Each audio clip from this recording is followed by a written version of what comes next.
tenía en ese entonces un valor en ese entonces, perdón, de 45 millones de dólares. ¿Sí? ¿Y qué significa todo esto? Son las direcciones, ¿sí? Que se hicieron los envíos. ¿Sí? Entonces, ahí vamos a hablar del valor de la descentralización.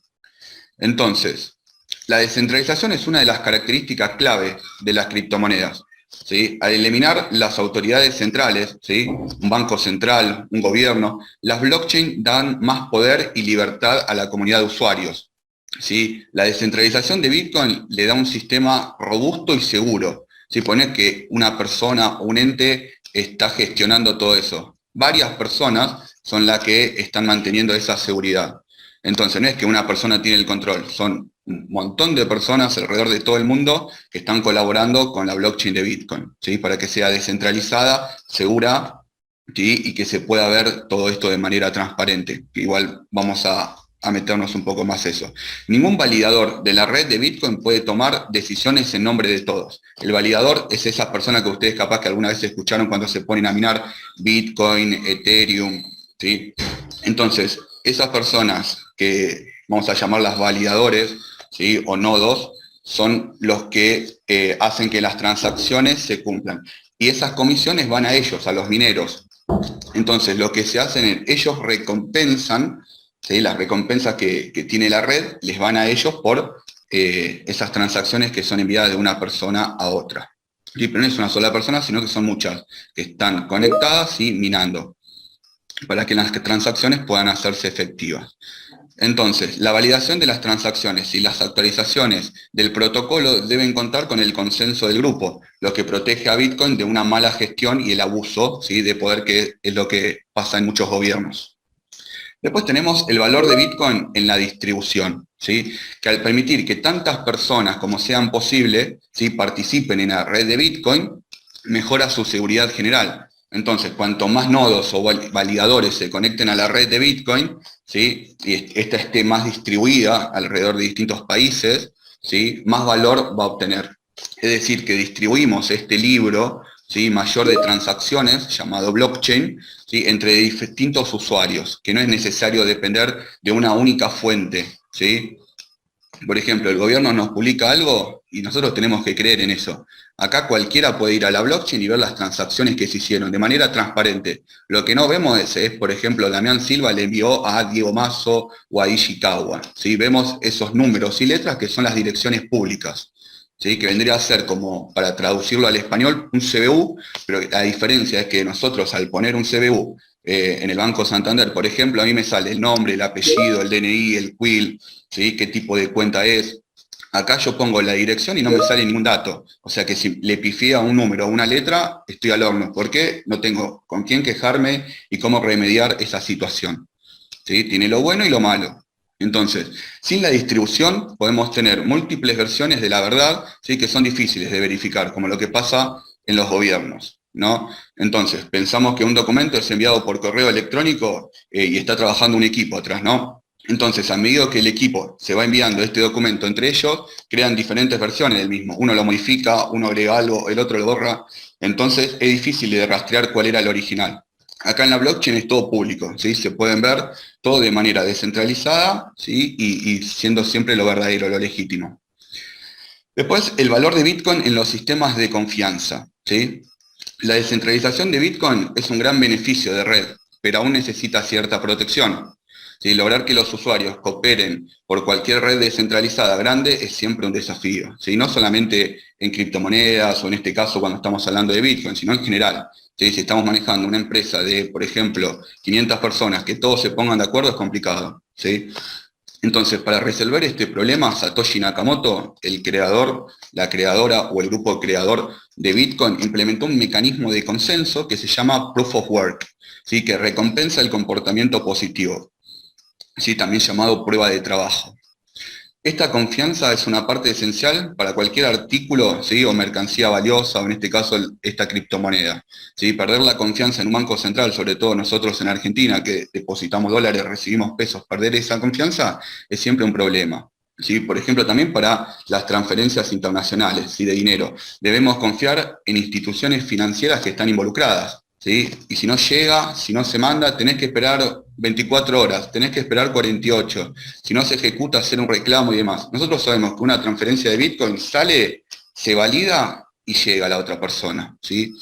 Es prácticamente imposible que una transacción no se haga en Bitcoin, ¿sí? Entonces, obviamente hay mucha más confianza incorporada en las operaciones de Bitcoin que en otros sistemas, sobre todo en el sistema financiero tradicional, ¿sí? Que imagínate, si queremos enviar, ponele, no sé, $500.000, acá en Argentina te van a pedir de todo. En cambio, en Bitcoin, escaneo un QR o pego una dirección y ya sé que se envió y a la otra persona le llega y nadie me pide nada. No me piden datos, no me piden nombre, no me piden apellido, no me piden de dónde la saqué, ¿sí? Eso es lo bueno que tiene Bitcoin en este caso. Y ahora lo más importante, desde mi punto de vista, el tema de la escasez, ¿sí? Que estamos incorporando en un marco de que Bitcoin tiene un suministro limitado de 21 millones de Bitcoin, ¿sí? Nosotros sabemos que los pesos, los dólares los pueden imprimir en cualquier momento, pero el Bitcoin llega a 21 millones y no va a haber más disponible. Si una vez que los mineros de Bitcoin minen la última, que puede ser alrededor del 2140, ¿sí? No va a haber más. Por ejemplo, las materias primas tradicionales, como por ejemplo el oro, la plata, el petróleo, son limitados. Cada año encontramos nuevas reservas. Se encontró un pozo de petróleo en tal lugar, ¿sí? Y estos descubrimientos dificultan saber cuándo se va a acabar realmente. En cambio, Bitcoin ya sabemos de entrada, ¿sí? Que van a haber 21 millones. Entonces, una vez que se minen todos los Bitcoin, en teoría debe ser deflacionario, ¿sí? Quiere decir que a medida que los usuarios pierdan esas monedas, por ejemplo, yo compré y lo guardé, me olvidé la clave privada, se perdió y no tengo forma de recuperar, no tengo un lugar para llamar, che, mirá, este es mi mail, esta es mi contraseña, yo no puedo acceder, me lo podés enviar, porque es totalmente descentralizado. Yo tengo que guardar las palabras de la billetera, ¿sí? Y con esas palabras accedo a la blockchain donde están mis fondos, ¿sí? Lo que dice que yo soy dueño. Ustedes recuerden que acá no hay un usuario, una contraseña, un nombre, un apellido. Tenés palabras y tenés una dirección privada, que con eso accedes a tus fondos. Los perdés, perdés todo, ¿sí? Ser tu propio banco también conlleva esos riesgos. Entonces, por esa razón, los holders o las personas que compran Bitcoin y los holdean o los guardan, ¿sí? Ven mucho valor en la escasez de Bitcoin y es como todo, oferta y demanda. Cuando ya no haya más Bitcoin o cada vez queden menos y las personas no los quieran vender, obviamente el precio de Bitcoin va a subir. Es como todo, oferta y demanda. Y después el valor de Bitcoin en la seguridad, ¿sí? Que en términos de mantener seguros los fondos, ¿sí? No hay muchas otras opciones que brinden tanta seguridad como Bitcoin, ¿sí? Los ataques maliciosos a la red de Bitcoin requieren que más o menos se tenga el 51% de la potencia minera actual, ¿sí? O sea, de la fuerza de las computadoras para minar Bitcoin se tenga más del 51%. Ustedes tengan en cuenta que alrededor del mundo están distribuidos millones de personas que están minando Bitcoin, ¿sí? Se tiene que tener más del 51% de esa potencia minera y que todos se pongan de acuerdo, ¿sí? Prácticamente imposible. Entonces, la probabilidad de un ataque exitoso a Bitcoin es extremadamente baja. Y supongámosle que en caso de que se logre, ¿sí? No dura mucho, ¿sí? Se restablece enseguida. Bien. Después tenemos, se pueden falsificar fácilmente. Acá en Argentina tenemos el problema de que constantemente, che, me encajaron un billete trucho, un billete de 1000, uno de 100, uno de 500, estamos continuamente mirándolo con la lupa, apuntando al sol, con una lapicera para ver si el billete es trucho o no. Ahora, ¿las criptomonedas se pueden falsificar? Bitcoin no se puede falsificar gracias a la tecnología blockchain, ¿sí? Que utilizan estas monedas y que es imposible duplicar una transacción o reproducir criptomonedas falsas. Ustedes recuerden que en la blockchain todo está registrado. Entonces, prácticamente decir esto ya se hizo o duplicar una transacción, porque está todo registrado, que no se puede falsificar. Por eso hay muchos gobiernos que no lo quieren implementar. Imagínate en Argentina que te dicen se utilizó tantos millones de pesos para hacer esto y después vos lo ves que de un año a otro una persona que nunca trabajó en su vida tiene millones de pesos guardados, de dólares. Entonces con Bitcoin esto no se podría hacer. Entonces ahí ya tenemos una solución, ¿sí? a este problema grande que en Argentina vendría a solucionar mucho. Ahora, exponen información personal. Nosotros ya habíamos hablado un poquito de esto, pero acá vemos, ¿no? Números y letras, ¿sí? Una dirección. Acá dice que recibió 10 Bitcoin, pero fíjate que no dice nombre, apellido, dirección, no sabemos de dónde la hicieron, ¿sí? Lo único que tenemos, ¿sí? La hora de recepción, fíjate que es del 2009, ¿sí? Y tenemos 3:30, con 25 segundos, ¿sí? El tiempo que se tardó, ¿sí? Y por ahí podemos ver también la comisión. Entonces, ¿qué información personal va a exponer? ¿Sí? Solamente letras y números. Y las direcciones de Bitcoin cambian. Por ejemplo, yo le mando a Diego, le mando a Ishi, ¿no? Yo le mando a una dirección y esa dirección, cuando después esa persona quiere pasársela a otra para recibir más Bitcoin, esa dirección cambia. Le va a llegar siempre al mismo lugar, pero la dirección cambia. Es como que yo, por ejemplo, cada vez que quiera pedir plata, pase un CBU diferente, pero siempre va a llegar a mi cuenta, ¿sí? ¿Eso para qué? Para que no se rastree cuántos Bitcoin tengo, porque si yo entro a la blockchain de Bitcoin, ¿sí? Yo ya sé, poniendo la dirección, cuántos Bitcoin tiene esa dirección. Pero si voy cambiando la dirección, ¿sí? Puedo ver cuántos me pagaron en esa transacción. Pero en otra transacción va a tener otra dirección y no se va a poder rastrear o relacionarlo con la anterior, ¿sí? Entonces, debido a que las transacciones quedan grabadas en la dirección de cada una de las partes, ¿sí? Ni el emisor ni el receptor, ¿sí? Necesitan conocerse. Yo te digo, a ver, Luciano Martínez, pasame tu dirección de Bitcoin. Él me manda la dirección y yo le envío. Ahora, si esa dirección le corresponde a él, a la mujer, a la madre, al padre, sí, yo no lo sé, porque no tienen nombre, no tienen apellido, no tienen ningún otro dato, son letras y números, ¿sí? Yo le voy a mandar a esa dirección que él me pasó.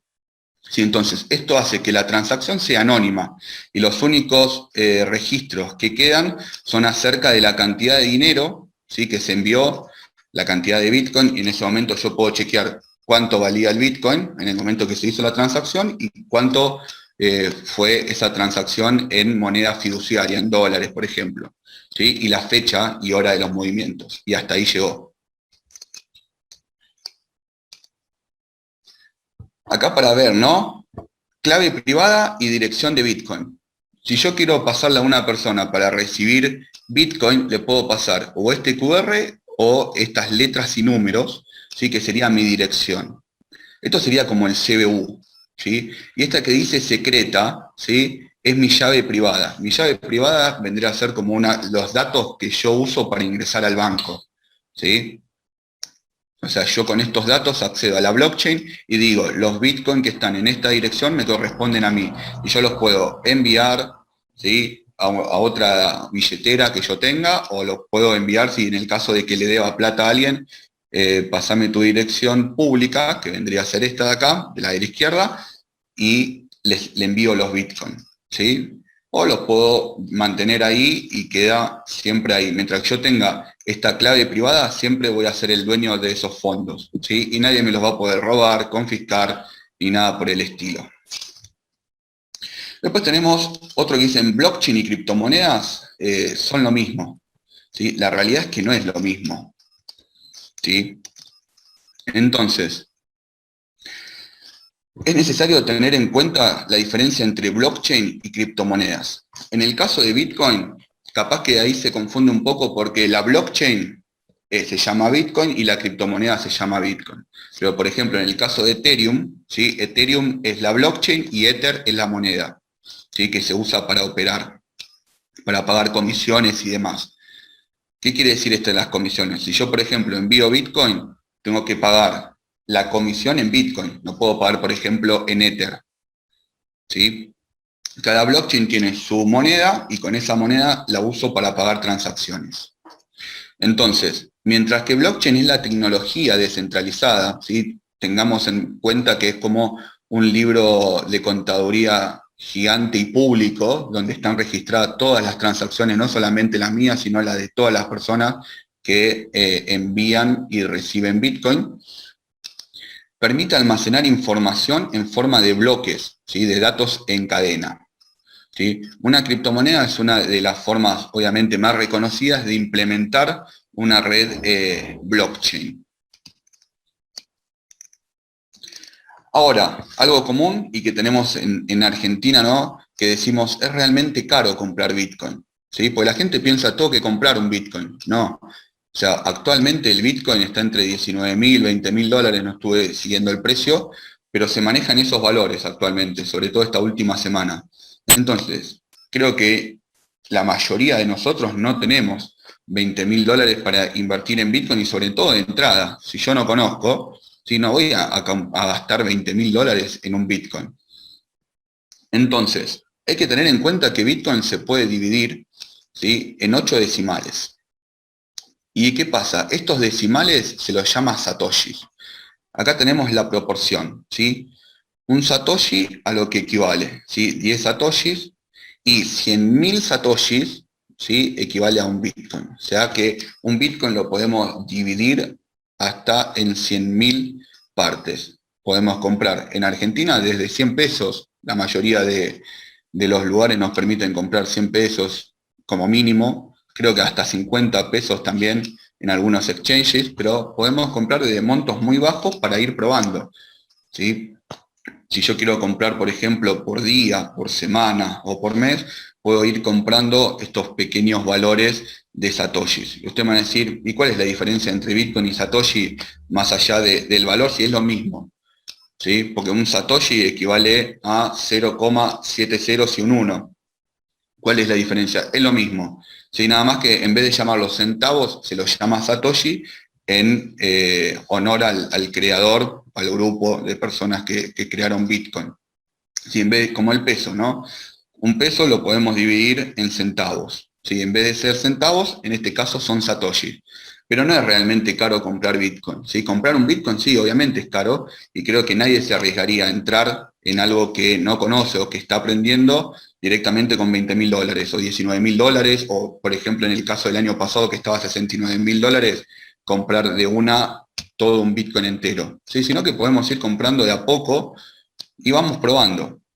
Si ustedes piensen que Bitcoin estuvo un montón de tiempo para llegar a $1, a $3 y después pegó el salto, ¿sí? Pero obviamente tuvo bajadas también, porque fíjate que de 69.000 bajó, pero estuvo mucho tiempo en 30 y de 30 pasó a 69.000. Entonces es una moneda volátil, lo que tenemos que tener en cuenta es que tiene que ser plata que no necesitemos en el corto plazo. Si la metemos para timbiar, no se los recomiendo, ¿sí? Lo mejor es interiorizarse y decir, che, esta tecnología, la verdad que se está usando, por ejemplo, la tecnología blockchain, no en este caso Bitcoin, no, dejémoslos aparte, la tecnología blockchain en distintos hospitales, ¿no? Donde yo entro a la blockchain y puedo acceder al perfil de un paciente. Y ese perfil lo puede acceder otro médico. Entonces ayudaría un montón que estar con el papel que se puede romper, perder, y si tenemos una urgencia es un problema. Después también en el caso de cuando tenemos, no sé, un presupuesto, sobre todo presupuesto participativo, donde los vecinos tienen que participar para decir, yo quiero que se use esta cantidad de plata para esto en el municipio de Lanús, por ejemplo. Y hay muchos municipios que lo están implementando para eso. Entonces, una persona puede votar una vez y todo eso queda sentado, ¿sí?, en la blockchain. Entonces podemos ver otros casos de uso, ¿sí?, que esta tecnología es disruptiva y se va a empezar a utilizar más. Ahora yo ya los dejo con Ishi, que él es de El Salvador y ahí Bitcoin es moneda de curso legal, así que los dejo con él que les va a poder explicar mucho más y de una manera en primera persona, ¿no? Ishi, todo tuyo.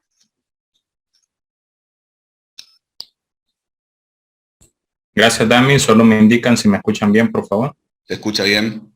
Fuerte y claro. Bueno, no me había presentado. Un verdadero placer para mí, parte de Trópicos, poder estar con cada uno de ustedes en esta tarde. Para mí son las 3:36 p.m. Entiendo que ustedes llevamos 3 horas adelante.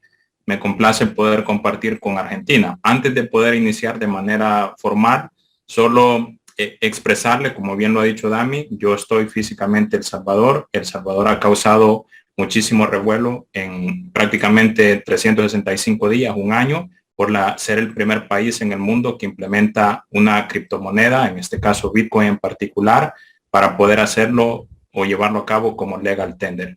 Y adicionalmente me complace también porque como salvadoreño, a pesar de que lo que hemos hecho ha tenido mucho revuelo a nivel de toda la comunidad o el ecosistema cripto, en particular notamos cómo nosotros en toda Latinoamérica, Argentina, a pesar de que algunos de los que puedan estar con nosotros ahora sientan que tienen un conocimiento muy básico o a lo mejor nunca han escuchado, sin lugar a dudas, Latinoamérica, Argentina en Latinoamérica es el país que más evolucionado está respecto al conocimiento y al uso de las criptomonedas en particular. Nosotros, como bien lo dijo Diego al inicio, que llevamos ya un buen tiempo acá, notamos cómo Argentina está liderando en ese sentido. Entonces, cualquier inquietud que ustedes al final tengan relacionadas propiamente con El Salvador, aunque en parte de la exposición que yo les voy a dar, no solamente lo estamos tratando de dar de una forma teórica, sino llevando prácticos para que ustedes lo puedan como entender y asociar de una mejor manera. Así es que si tienen preguntas del país propiamente relacionado con cómo va, al final podemos tener ese espacio. Habiendo dicho eso, paso y les comparto mi pantalla. Déjenme ver.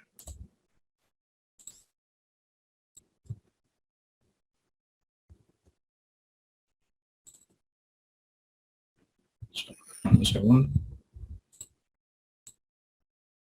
Ahorita me avisan cuando ya la puedan ver, por favor. Ahí se ve perfecto. ¿Eh? Se ve bien, Ishi. Listo. Bueno, el tema, quizás otro dato aclaratorio es que vamos a tener cerca de 6 sesiones, si esto es posible, y ahora el tema especial en el cual nos estamos enfocando es sobre falsos mitos sobre las criptomonedas. Entiendo que vamos a tener después una serie de temas en donde vamos a tocar cosas bien específicas relacionadas o a Bitcoin en particular o a otra moneda como puede ser. Dami en su participación habló acerca de algunos mitos en particular. Y cuando hablamos de mitos es importante porque nosotros podemos escuchar cosas positivas o podemos escuchar cosas negativas relacionadas con las criptomonedas. Ambas las podemos catalogar como mitos dependiendo de la categoría en la cual nosotros la querramos ubicar. Por ejemplo, si somos demasiado apasionados, podemos tener algunos mitos que nosotros los transformamos en demasiado positivos y vamos a ver algunos de ellos para que podamos entenderlos. Podemos irnos al otro extremo y nos podemos convertir en opositores, como por ejemplo una minoría en el caso de El Salvador que se convirtió en un opositor a la medida de la implementación de la ley Bitcoin en particular, y ellos lo que hacen es estos mitos sobrevalorarlos y ponerles una etiqueta de verdad, lo cual también es muy dañino. Entonces, en estos 6 aspectos que vamos a tocar a continuación, continuando con lo que dijo Dami sobre la parte de los mitos, vamos a ver algunos mitos a nivel de las criptomonedas que pueden convertirse en positivos, o sea, demasiado positivos, y hay otros mitos que se venden como negativos y que no son así. Entonces, esta es como parte de los 6 en estos 30 minutos que tengo yo de participación para poder comentarlos con cada uno de ustedes. Si van teniendo sus preguntas, sus inquietudes, vayan guardándolas o las van escribiendo en los comentarios y al final vamos a tener una etapa, un tiempo, entiendo, para que las podamos resolver. De manera corrida las leo y después nos detenemos un poquito en cada una de ellas. La primera, mitos, o sea, todos mitos. Las cripto lo solucionan todo. Las cripto son para lavar dinero. Todas las cripto son estafas. Las cripto son fáciles de usar o de utilizar. Todas las cripto son descentralizadas. Y las CBDC destronarán a las cripto. Para quien este término CBDC no le suena, prácticamente son las monedas digitales de cada país. O sea, una CBDC al final es una moneda fiat, solo que digital, controlada siempre por un banco central de un país en particular, para hacer esa pequeña aclaración. Bueno, entremos al primero de los puntos relacionados con los mitos. Y el primero dice, las criptomonedas lo solucionan todo. Y ustedes, entre paréntesis, ven una frase que yo soy, no me presenté inicialmente, perdón por eso, soy de profesión desarrollador, soy developer, trabajo en la parte de desarrollo, trabajo en la parte educativa y comunicacional, especialmente relacionada con Bitcoin, por eso me considero como Bitcoiner. Cuando decimos Bitcoiner, no es que sea una profesión, sino que es como a qué yo me asemejo relacionado con una filosofía. Por ejemplo, yo me llamo Bitcoiner porque tengo mayor apego con la criptomoneda Bitcoin. Otra persona se puede hacer llamar a sí mismo Ethereum o Ethereano porque tiene mayor afinidad con Ethereum, y así otros con otras redes, Solana y otras que existen. Entonces, como Bitcoiner me enfoco especialmente en todo lo que tiene que ver con la comunidad relacionada con Bitcoin, que es una de las más grandes juntos con Ethereum. Entonces, cuando al inicio les mencionaba de que nosotros a nivel de mito escuchamos cosas demasiado positivas y también escuchamos cosas demasiado negativas, voy a enfocarme en esta, que es una de las cosas demasiado positivas que como comunidad Bitcoiner nosotros resaltamos. Y para nosotros engrandecer nuestro mensaje para con la comunidad o con las personas que nos están escuchando, solemos decir Bitcoin fix this, y se utiliza el término así en inglés, que en español sería Bitcoin lo soluciona todo. En la imagen les puse una especie de meme en el cual la terminología se exagera, pero en el sentido de cómo muchos la utilizan. Ven, creo que es una garrafa de aceite de oliva echándosela a la ensalada y diciendo Bitcoin soluciona esto, y abajo vemos cualquier conversación. O sea, lo utilizamos para cualquier cosa. ¿Por qué esto es un mito? Y lo digo yo como alguien Bitcoiner. Yo a veces cuando escucho o leo este tipo de frases en la comunidad Bitcoiner, yo las catalogo, no me gustan ni me gusta utilizarlas, pero las catalogo como una especie de cliché. ¿Por qué? Porque tratamos de utilizar o ensalzar una frase para que la potencia de Bitcoin pueda resaltar sobre todo. Y es, en cierta manera, muy falso. ¿Por qué? Bitcoin es la criptomoneda rey en el año 2022, mes de septiembre, indiscutiblemente. Pero Bitcoin tiene un propósito específico, y ese propósito específico está relacionado con el término económico, al menos por el momento, en esta etapa de crecimiento. Yo tuve hace una semana un space muy bueno aquí en El Salvador con economistas especialmente, en donde ellos hacían este tipo de preguntas relacionados especialmente con Bitcoin. Y la pregunta en especial iba, ¿qué es en la parte social el beneficio que nosotros tenemos con Bitcoin? Porque, me decían ellos, yo escucho muy a menudo de la comunidad Bitcoiner que generalmente utilizan para todo Bitcoin fix this. Entonces, allí es donde nosotros entramos en la primera parte de la discusión. Actualmente Bitcoin no lo soluciona todo, y cuando digo no lo soluciona todo es que lo llevemos a otro tipo de enfoque. Por ejemplo, un enfoque social, cultural, un enfoque social de educación propiamente relacionado con el país. Eso no aplica. Bitcoin ahorita tiene muchísimo potencial en la parte puramente económica. Ahora, sabemos que si Bitcoin se llega a convertir en ese dinero que todos nosotros quisiéramos o anheláramos por las características que anteriormente Dami había comentado, originalmente convirtiéndose en ese dinero duro, algunas cosas podrían irse solventando alrededor de Bitcoin. Por ejemplo, crear una economía circular. Acá en El Salvador, si ustedes ven, hay un lugar específicamente que es el que se tomó como referencia, que se llama Bitcoin Beach, en donde se empezó a través de la criptomoneda Bitcoin crear una especie de economía circular. Entonces, si ustedes ven, ahí Bitcoin va teniendo un potencial que va de la parte económica y va bajando a otras estratificaciones o ramificaciones. ¿Por qué? En ese lugar que se llama Playa El Zonte, que está ubicado en uno de los lugares céntricos del país, donde Bitcoin llegó y se empezó a pagar los salarios a las personas, a los trabajadores. Posteriormente se fue haciendo que los comercios pequeñitos, ¿verdad? Las tienditas donde venden cocos, donde venden chucherías, etcétera, vayan aceptando. Entonces, ¿qué hace eso? Que la parte de los turistas vengan, inviertan y vayan generando una economía alrededor de eso. Pero en el término propiamente decir que Bitcoin arregla todo como se trata de hacer ver posteándolo, es un término que termina siendo un mito hasta este momento.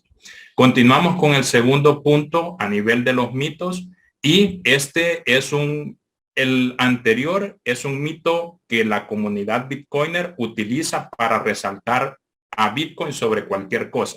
Es un término positivo.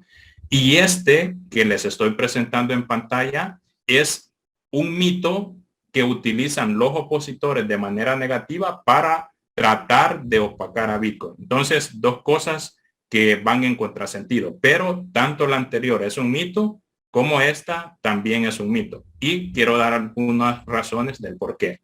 Las criptomonedas son para lavar dinero y cometer ilícitos. Creo que algunos de ustedes en su país, nosotros cuando en los pocos meses de discusión que hubo sobre el tema, la parte opositora ensalzó esta parte relacionado a que van a venir todos los bitcoiners de todas las partes del mundo, vienen a El Salvador a vaciar los cajeros, se van a llevar todos los dólares que nosotros tenemos y nos van a dejar el Bitcoin que no sirve para nada. Entonces, Bitcoin al final sirve o se utiliza como una forma de lavar dinero.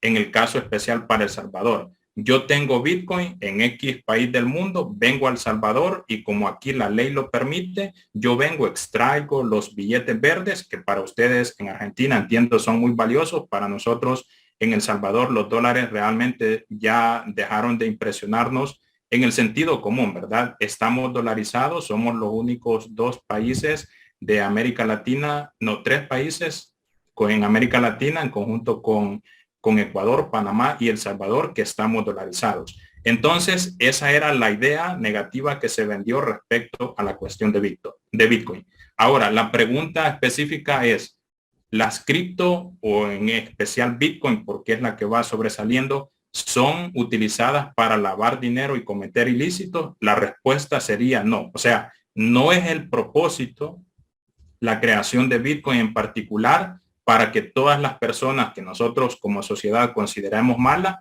lo utilicen como un medio, una herramienta para poder cometer crimen o hacer delito.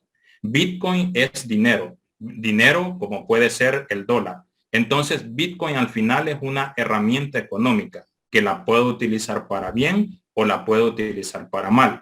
Pero cuando escuchamos este tipo de acusaciones de parte de los críticos, especialmente de Bitcoin, nosotros internamente deberíamos de hacer una reflexión y es la siguiente. Nosotros sabemos que hay muchísimo lavado de dinero en cada uno de nuestros países. Eso es totalmente innegable. Sabemos cómo se mueve la parte del narcotráfico relacionado con las drogas y eso no va a parar mientras haya un mercado. Entonces la pregunta es, si actualmente todo este tipo de cuestiones ilícitas y lavado de dinero se sigue dando en nuestro país, ¿con qué moneda se da?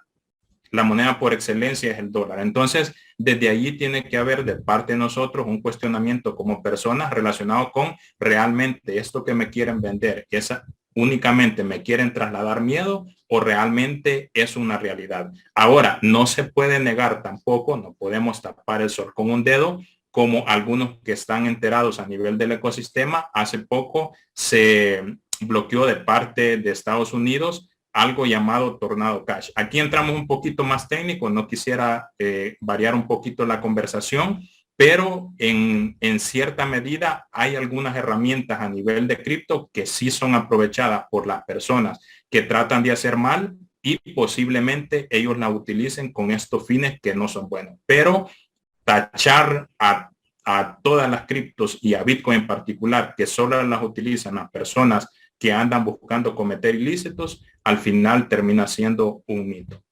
Bien, naveguemos un poco más adelante y vayámonos a al tercer mito. Todas las criptos son estafas.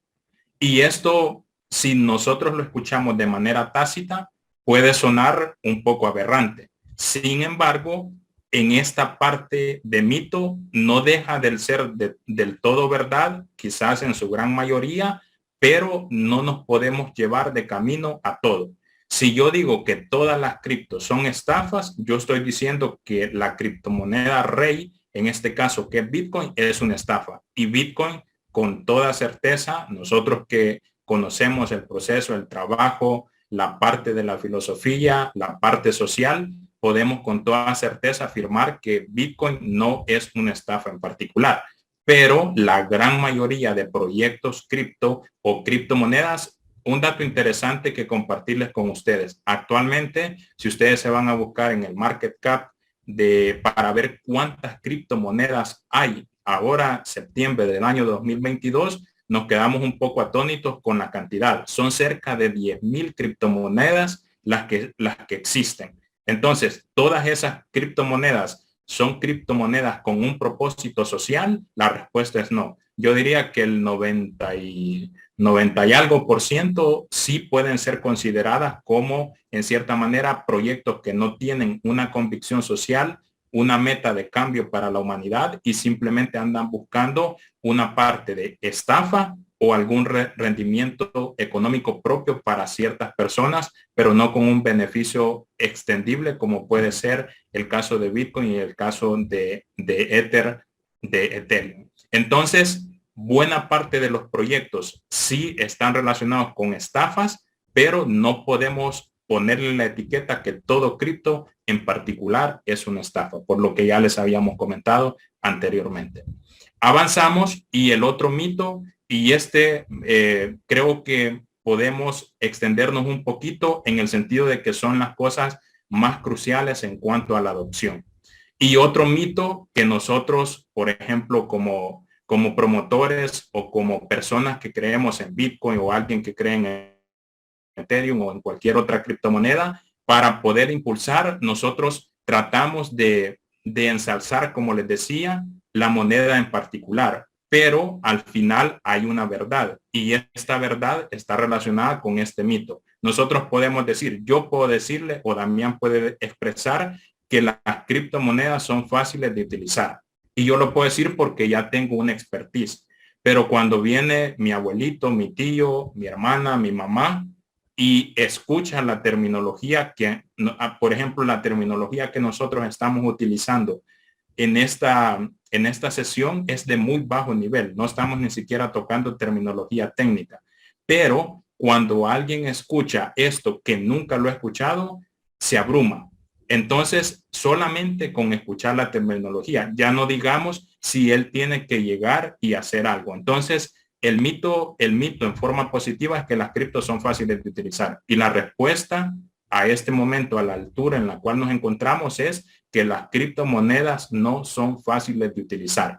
Por eso es donde hay una tarea bastante titánica en la cual los diferentes protocolos, especialmente que utilizan las criptomonedas para poder ofrecer un servicio de beneficio social, tienen que ingeniárselas y trabajar mucho para entender los usuarios de manera tal que puedan bajar el nivel de complejidad a través de lo que vemos acá en pantalla, que son terminologías bien propias del área de tecnología relacionadas con el UX y con el UI, que no son otra cosa que el UX es el UI es la experiencia de usuario y la experiencia detrás de la interfaz del usuario. Entonces, entre más fácil sea utilizar o diseñar o crear una herramienta relacionada con criptomonedas que tenga una experiencia de usuario mucho más particular, el usuario se va a ver mucho más aventajado y decidido para poder usarla. Si la experiencia de uso de entrada, cuando nosotros queremos introducir a alguien, es demasiado compleja,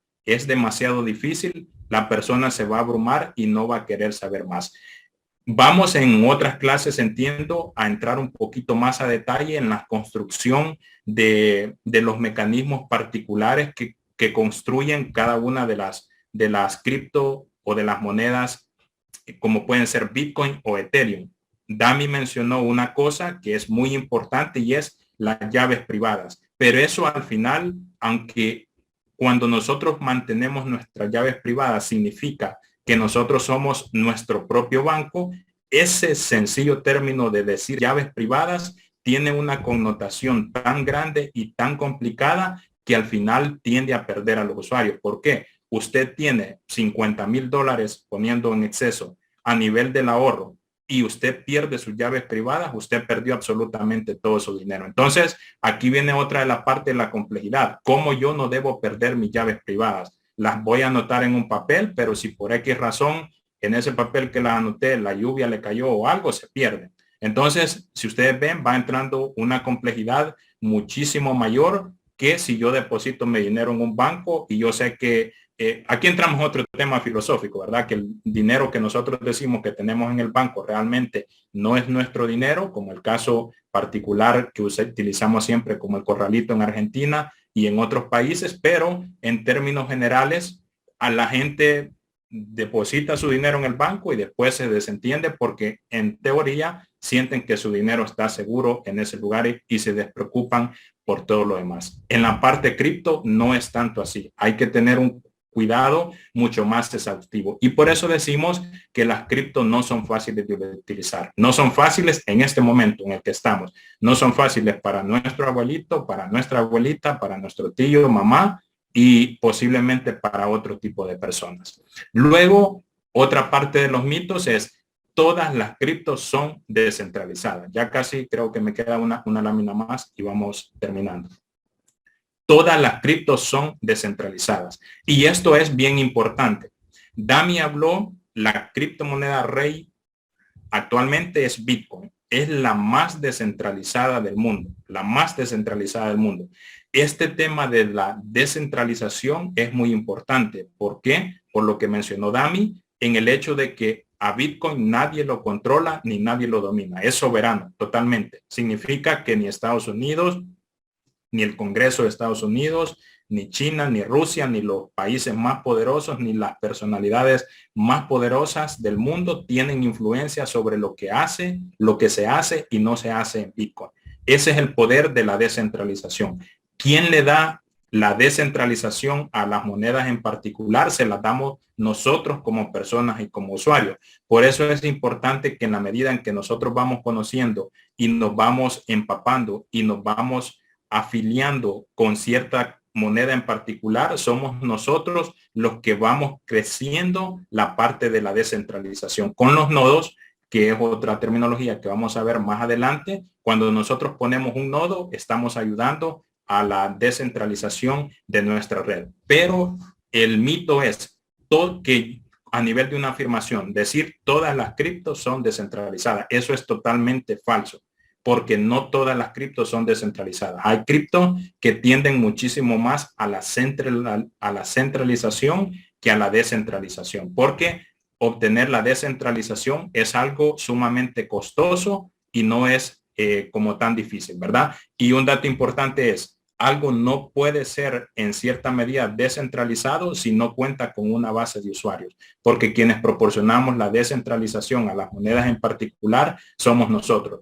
Una criptomoneda puede tener 100 usuarios y decir que es descentralizada sería una mentira, porque si está concentrada en tan pocas manos, no le podemos llamar descentralización.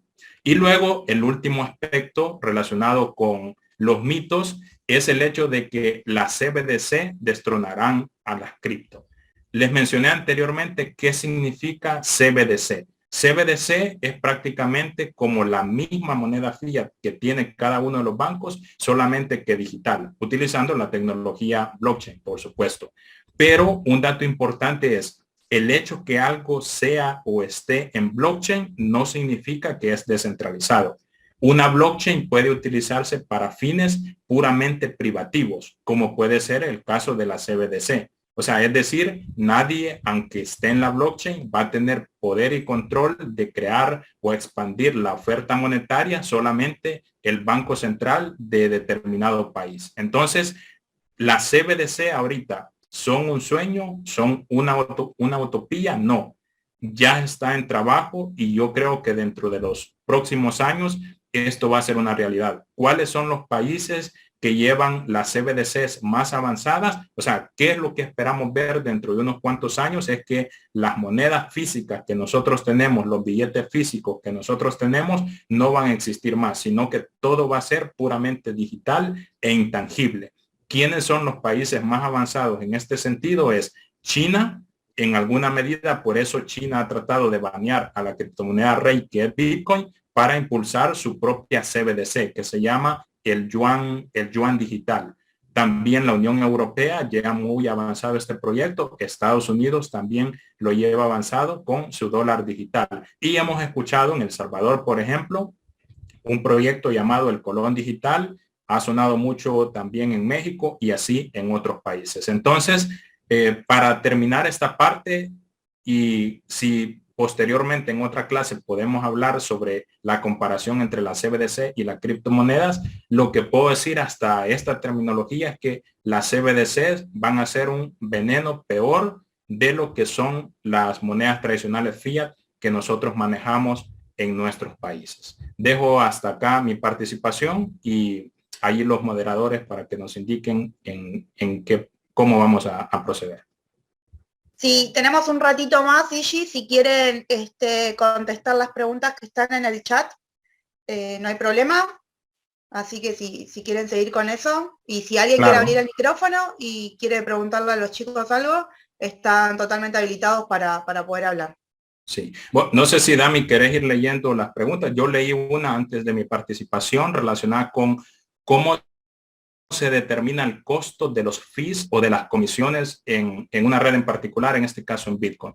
Les mencionaba yo que cuando nosotros pagamos un fee y una comisión en la red de Bitcoin, este fee, el monto que nosotros pagamos no tiene absolutamente nada que ver con el monto, sino que tiene que ver con el peso de la transacción. Y cuando digo el peso de la transacción, ustedes quizás no lo confundan con el peso argentino, ¿verdad? Sino que el peso sería como el size o cuánto pesa físicamente esa transacción. Entonces, yo puedo hacer una transacción en la cual esté enviando $10 y puedo hacer una transacción en la cual yo esté enviando $100,000 y posiblemente el costo de comisión de fee que yo pague va a ser el mismo. ¿Por qué? Porque eso está determinado por el peso. Ahora, alguien puede decir, ¿y cómo se determina el peso en Bitcoin, en la red de Bitcoin en particular? Entramos a un tema mucho más amplio que posiblemente lo vamos a ver en otras clases, pero en manera sencilla está determinado por el tipo de dirección que nosotros utilizamos. Para hacer la analogía mucho más básica para quienes nos están escuchando, cuando nosotros tenemos Bitcoin lo podemos asimilar como nosotros tenemos nuestra casa. Entonces, para poder, cuando alguien nos quiere enviar un tipo de correspondencia a nuestra casa, nosotros damos una dirección. Entonces, esa dirección que nosotros damos es para que lleguen a nuestra casa y nos depositen la correspondencia. Entonces, esas direcciones que nosotros utilizamos en Bitcoin vienen estipuladas por, lo podemos llamar de esta manera, diferentes categorías. Entonces, hay unas categorías que pueden ser las nativas, las iniciales, y hay otras que han ido evolucionando justamente para eso, para bajar el peso a nivel de las transacciones, y entre menos pesa una transacción, yo como usuario tiendo a pagar menos en la red. Acá hay otra, Igi, que dice, ¿qué posibilidades hay que pase lo que pasó con la criptoluna, que recibió un ataque que rompió el algoritmo y le sacó la paridad con el dólar? Yo supongo que ahí está hablando de UST, la que tenía paridad 1 a 1 con el dólar, y terminó desplomándose el valor de Luna. Sí, bueno, muy interesante este comentario, y justamente este caso en particular, dado en este año, quizás es uno de los causantes, junto con toda la connotación económica mundial que nosotros estamos viendo, pero ha sido quizás uno de los causantes del crash que en cierta manera estamos sumidos actualmente, ¿verdad? Que llevamos desde noviembre del año pasado y creo que vamos a terminar el año sumido en este bear market. O sea, entendámoslo como el precio que en Bitcoin hemos perdido casi el 60% de su valor respecto a noviembre del año 2021.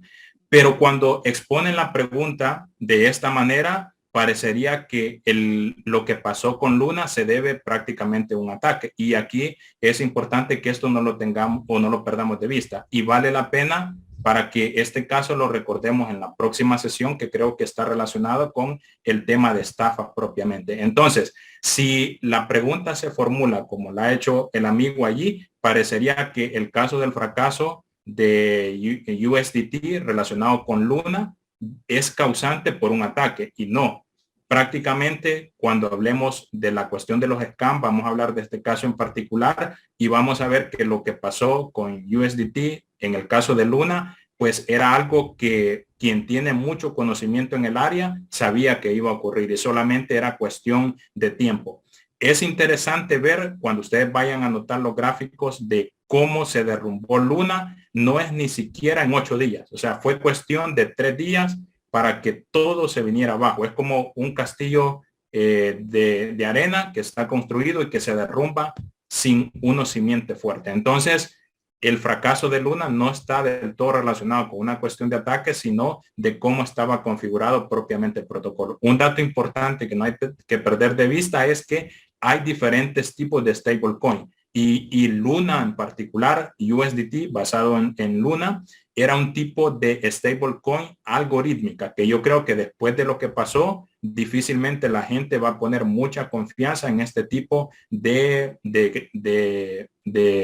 stablecoin, porque están las stablecoin, como puede ser el caso de Tether, que tienen su respaldo en la teoría, porque ese es otro dato importante que podemos discutir posteriormente. Nadie puede ir y verificar que por cada Tether está físicamente resguardado el dólar físico en una moneda. Es el caso que ya enfrentó en San Francisco, el caso de la empresa que está detrás de Tether y que ha sido en cierta manera cuestionada y castigada por esa misma razón, porque no han podido determinar que por cada Tether circulando hay uno resguardado físicamente. Entonces, Tether, un tipo de stablecoin que tiene su respaldo en fiat. Está el otro tipo, que es, por ejemplo, vamos a hablar en otras oportunidades sobre la stablecoin llamada DOC, Dollar on Chain, que tiene su respaldo en otra criptomoneda, que en este caso es Bitcoin, y hay otras monedas, como el caso de USDT Luna, que son algorítmicas, que no tienen un respaldo básicamente ni en fiat, sino que es como una combinación de varias cosas.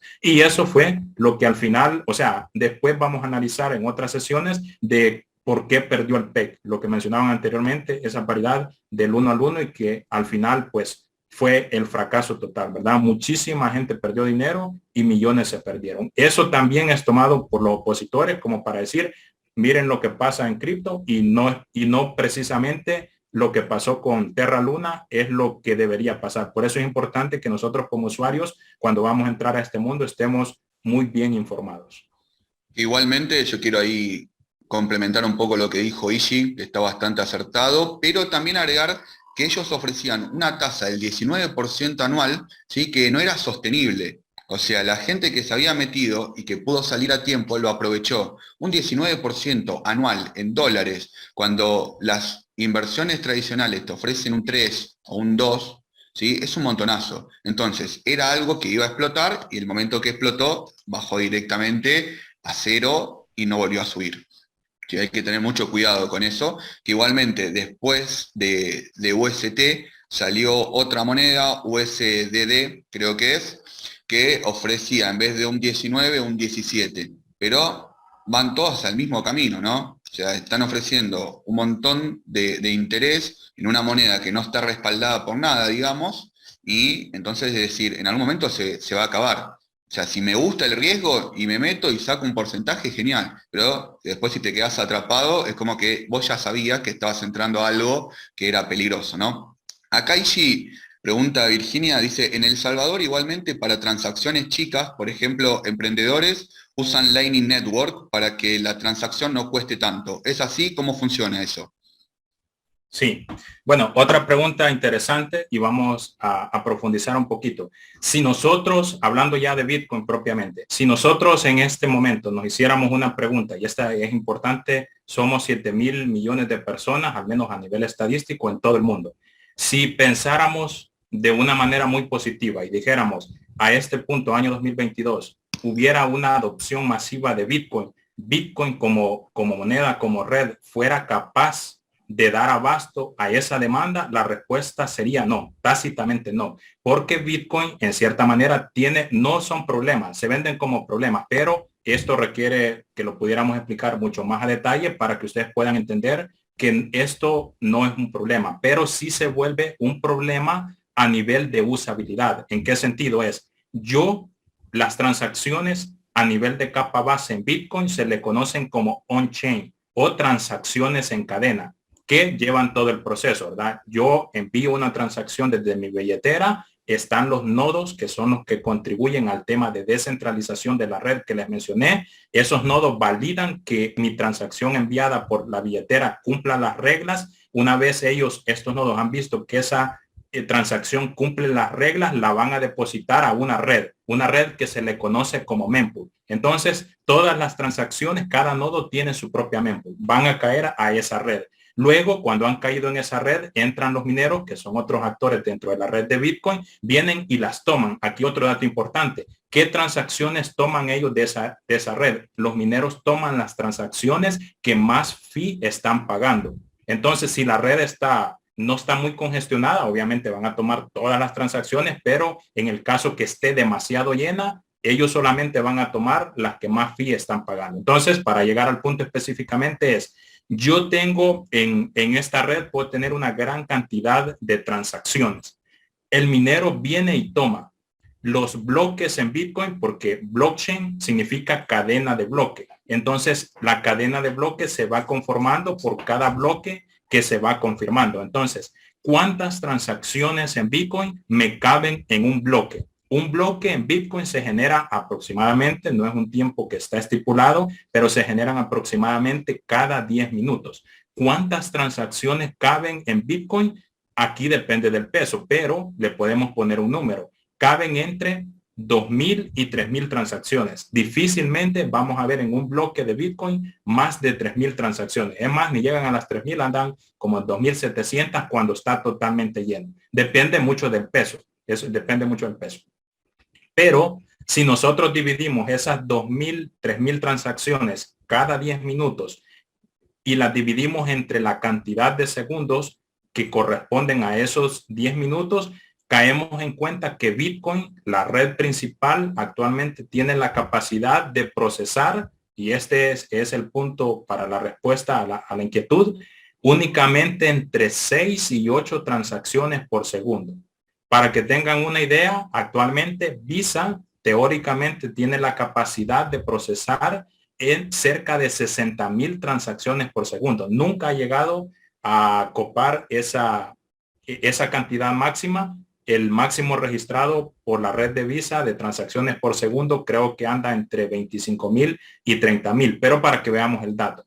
Aquí viene la pregunta, la respuesta a la pregunta propiamente. Entonces si en El Salvador no existiera o no hubiese existido Lightning Network, que es una red capa 2 pegada a Bitcoin, imagínense lo complicado que hubiera sido para un comercio o para mí como persona llegar, por ejemplo, comprarme un café y esperar a que esa transacción se confirme a los 10 minutos. ¿Cómo? Siendo positivo, porque es de un dato.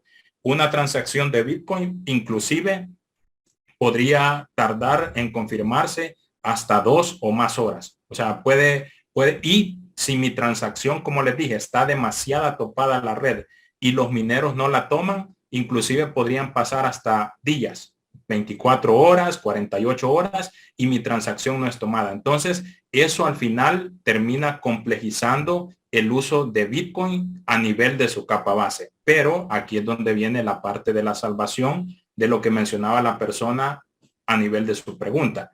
Tenemos la suerte y la bendición que contamos con Lightning Network. Este es otro tema bien particular que podemos hablar sobre la capa 2.